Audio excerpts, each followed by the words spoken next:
Ini alasan kenapa pengguna iPhone di Indonesia itu mayoritas FOMO, ya. Gue tahu video ini mungkin bakal menjadi video yang kontroversial lagi setelah pembahasan mengenai Samsung yang ada celah untuk di-repack ya. Tapi percayalah, tujuan gue membuat video ini sebenarnya baik. Kenapa? Karena menurut gue kalian bisa save a lot of money, dan juga kalaupun kalian kaya raya dan kalian ingin something yang lebih relevan, itu bisa banget. Seperti yang kita tahu ya, iPhone itu update dan upgrade-nya itu tidak sesignifikan smartphone Android. Yang dia bener-bener jual itu lebih ke proteksi data protection, dan juga ekosistem yang sebenarnya kalau misalnya kita mau fair-fairan di Indonesia itu belum 100% bisa kita terapkan, gitu ya. Dan nanti kita akan bahas mengenai itu. Sementara untuk Android, banyak Android yang tidak kalah baik dalam segi data protection. Memang Android jauh lebih open dibandingkan dengan iOS, tetapi sebenarnya kalau kita bicara kita tinggal di Indonesia, itu menjadi tidak sangat signifikan perbedaannya. Nanti kita akan bahas. Untuk sektor lain yang ternyata memang kita butuhin banget ya, itu kamera. iPhone itu sangat tertinggal jauh, gitu ya. Mulai dari processing-nya, ya, dimana lu harus pakai SSD eksternal. Lu tahu sendiri SSD sekarang harganya gila-gilaan hanya untuk mendapatkan video yang luar biasa mantap, gitu ya, yang udah menjadi bare minimum di Android flagship, gitu ya. Kayak di Samsung, lu nggak perlu tuh ya SSD eksternal untuk mendapatkan kualitas video yang sekelas YouTuber terkenal, contohnya ya. Atau kayak kita bicara HP-HP Cina ya, jangan dipertanyakan ya. Kayak misalnya Xiaomi, Oppo, Vivo, itu udah merajai lah untuk hal-hal seperti itu, untuk gimmick-gimmick seperti itu. Tanpa berlama-lama, kita akan langsung bahas saja. Kita bahas mengenai alasan yang paling utama dulu orang membeli atau memilih produk Apple, yaitu adalah ekosistem. Yes, bukan data protection dan lain-lain.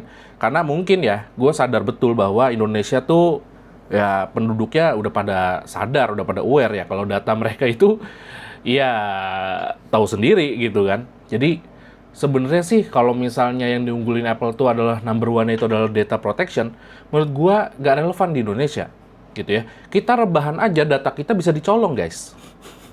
Gimana kalau kita online kan, gitu ya. Simpelnya seperti itu gitu. Kita bahas ekosistem ya. Kalau di luar negeri, gak usah jauh-jauh, di Singapura, orang tuh belanja menggunakan Apple Pay. Terus orang ke stasiun apa? MRT juga ya namanya ya. Itu menggunakan Apple Pay.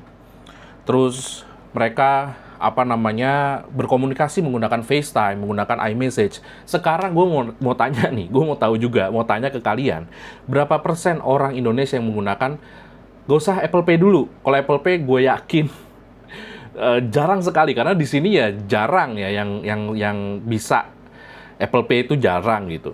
Yang menggunakan iMessage dan FaceTime. Coba deh komen di bawah gitu. Gue pengen tahu ya. Nah, di sini kita udah ada datanya dong. Kita ngomong berdasarkan data, dan data itu adalah fakta. Nah, di sini udah ada data yang menunjukkan bahwa pengguna iMessage di Indonesia itu sangat kecil dengan angka sekitar 0,1%. Ada di sini ya. Jadi kalian kalau mau debat silahkan. Ini sumbernya itu adalah Binus Accounting. Oke. Yang terbesar masih di WhatsApp gitu ya. Jadi dari situ aja, dari kebutuhan pokok yang pokok banget, yang dasar banget dari sebuah smartphone, kita jarang sekali menggunakan si iMessage, apalagi FaceTime. Kita menggunakan WhatsApp. Sehingga ini menimbulkan pertanyaan, lantas apa ekosistem yang kita perlukan? Ekosistem yang paling fenomenal, yang paling sering dibahas sama tech reviewer itu palingan kan adalah koneksi nirkabel. Koneksi tanpa kabel, produk Apple satu ke produk Apple lainnya, Apple device satu ke Apple device lainnya. Yang dibahas itu aja. Sementara zaman sekarang udah banyak third party applications yang menyediakan itu. Udah gitu kalau kita login Google, yang dimana rata-rata orang Indonesia menggunakannya, itu udah pasti sebenarnya bisa transfer data nirkabel, ya. Bahkan di beberapa produk Android seperti Oppo, Samsung gitu ya, itu diketahui bisa menggunakan Quick Share yang dimana itu diciptakan oleh Samsung ya, dan berkolaborasi dengan Google if I'm not wrong gitu ya. Itu benar-benar bisa secara seamless transfer data dari any kind of data ya, dari Android ke Apple product. Jadi menurut gua kalau hanya itu-itu aja terus yang dibahas, nggak ada spesialnya. Kecuali di Indonesia tuh MRT-nya udah bisa pakai Apple Pay, busway udah bisa pakai Apple Pay, Indomaret bisa pakai Apple Pay, Alfa bisa pakai Apple Pay. Itu baru. Ya kan? Lu beli Apple karena memang terjaring tuh semuanya tuh. Ada semuanya yang lu perluin di situ. Nah, permasalahannya di Indonesia memang belum ada. Jadi secara ekosistem hanya itu saja yang diunggulkan. Ya, koneksi nirkabel untuk transferring data yang bisa dilakukan dari iPad ke iPhone, iPhone ke iPad, iPad ke MacBook, iPhone ke MacBook, MacBook ke iPhone, begitupun terus sebaliknya. Yang sebenarnya bisa diakalin. Entah lewat third party applications atau lewat quick share yang disupport di device Android seperti Samsung dan juga Oppo. Semua device Android itu memiliki quick share. Cuman yang gua tahu ya, yang bisa transferring data wireless gitu ya, tanpa kabel itu ke Apple product, ke Apple devices itu cuman Samsung dan juga Oppo. Ya, sejauh yang gua tahu. Kalau misalnya ada lagi silakan komen di bawah.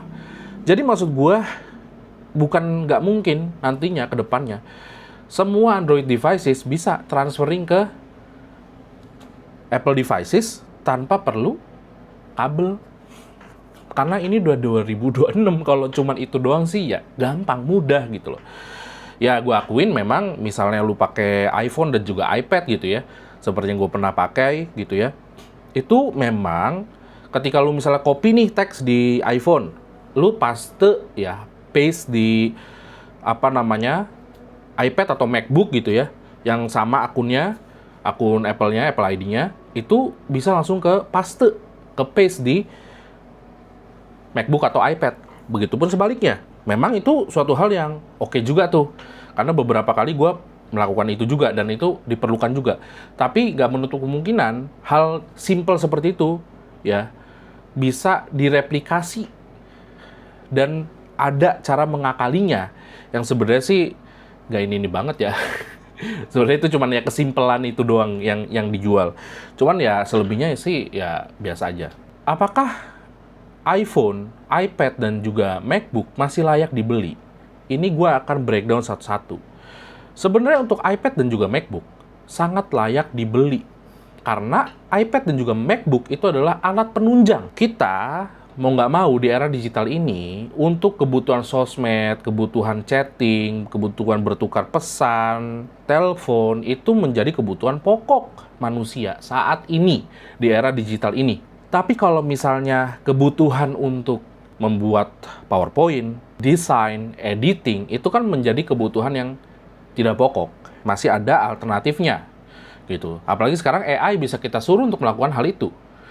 Ya, tapi untuk kebutuhan pokoknya nih, berarti ya itu adalah iPhone, menurut gua kurang relevan untuk kalian gunakan di Indonesia. Alasannya udah gue jelasin kenapa, dan gue tambahin juga, ya karena iPhone itu harganya lumayan mahal, dan dengan harga segitu kalian sudah bisa mendapatkan experience yang lebih baik di produk-produk lainnya, selain Apple produk, yaitu yang pasti adalah Android. Contoh, iPhone 18 Pro Max kemungkinan besarnya nanti akan dijual nggak jauh dari 30 juta. Ya kan? Sementara di 30 juta, kalian itu sudah bisa merasakan Android terbaik di badan terbaik sebuah Android yang pernah diciptakan. Ada dua. Z Fold 8 Basic, atau yang suka disebut Z Fold 8 White, dan juga Z Fold 8 Ultra. Yes, dua-duanya produk Samsung. Gak bisa dipungkiri ya, untuk Android, menurut gue pribadi, dipegang oleh si Samsung. Ya. Ditambah lagi form factor-nya yang berkali-kali gue harus tegesin. Z Fold 8 White gitu ya, gue sebut aja Z Fold 8 White ya, atau Z Fold 8 Basic, itu bener-bener memiliki form factor yang bagus. Lu megang itu, lu dari iPhone nih, megang itu bener-bener kayak, wow, hebat. Dan nggak kaku. Jadi sekian aja teman-teman, sampai jumpa di video berikutnya. Bye-bye.